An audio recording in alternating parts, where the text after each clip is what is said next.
અંકલેશ્વર શહેરના એક વિસ્તારમાંથી 14 વર્ષીય સગીરાને લગ્નની લાલચ આપી ભગાડી જનાર આરોપીની પોલીસે ચેન્નઈથી ધરપકડ કરી કાયદેસરની કાર્યવાહી હાથ ધરી છે।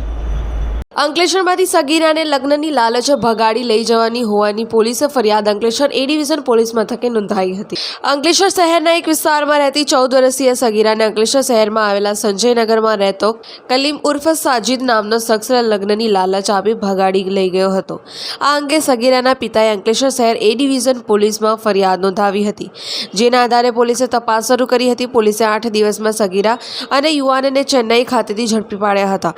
પોલીસ દ્વારા સગીરાનો કબજો પરિવારને સોંપવામાં આવ્યો છે, જ્યારે આરોપી કલીમ ઉર્ફ સાજિદની પોક્સો એક્ટ વિવિધ કલમો હેઠળ ધરપકડ કરવામાં આવી છે। પિન્ટુ મોદી, જનસાક્ષી ન્યૂઝ, અંકલેશ્વર।